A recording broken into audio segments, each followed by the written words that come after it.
Surely there's an ironic space ethics parable involving bootstrapping, the dragging of feet, and the Sisyphean task of having to eternally remind anarcho-capitalists that things work out better when you're considerate toward others, said Apollo to Elon. I grant all of this, Elon replied harshly. but you have not yet shown me that such a parable should exist, and even if you had, you would still have to show that this parable was worth sharing. And what about it makes it worth sharing?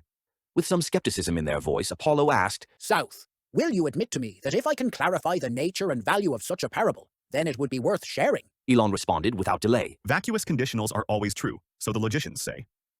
Some moments later, But I shall, out of a desire to remain focused on my passions, indulge your impossible, nigh, insane hypothetical. Excellent. It is all I could have hoped. Zeno could strike us with infinite arrows before you'd even begin to consider taking shelter or donning shielding, said Apollo, with a confidence that put Elon on edge. Elon fell into a rambling and defensive rationalization of his analogical deficits. I cannot imagine any reason why such a parable would be worth sharing, even under your naive assumption that such a parable exists. In this metaphysically profligate case, there seems to me no reason why I ought to share the parable. And that is I apologize, but I must interrupt with a query, said Apollo. Do you deny that being worth sharing is a reason to share a parable? Hardly so. And if you'd not interrupted, you'd have realized I'd already anticipated you'd press me on this exact point. Just because something is a reason does not make it my reason. What I require is a reason to believe that if something is a reason, it is a reason for anyone. But you are clever enough to recognize this, and can likely list more counterexamples than I. So, this is not a productive framing of the issue, as I'm sure you're well aware.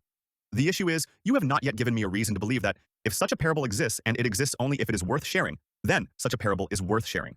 In a sense of worth sharing, that we could sort out during our next discussion. Without a reason to believe this, there is no obstacle to my both A, believing your implausible parable exists, and B, believing its existence makes it worth sharing, while retaining my sincere belief that C, I have no reason to share the parable. Elon stated sternly. You give me déjà vu, replied Apollo. However, it looks like my shift is about to begin. See you at evening mess, sir. Elon started to respond, but stopped himself for a moment. I need to swing by medbay. Internal sensors are indicating there's a cyst forming in my ankle. Just need it zapped. If I'm late to mess, that's the reason. It was at that moment the Mars colony's reactor blew. Elon, the colony's founder and leader, had neglected to support the routine maintenance that would have kept its magnetic containment controls aligned. This was an oversight his assistant Achilles had always caught until this point in time. She happened to be on leave recovering from the removal of a cancerous growth in her ankle. The colony's lead physician was planning to clear her for a return to duty the next day.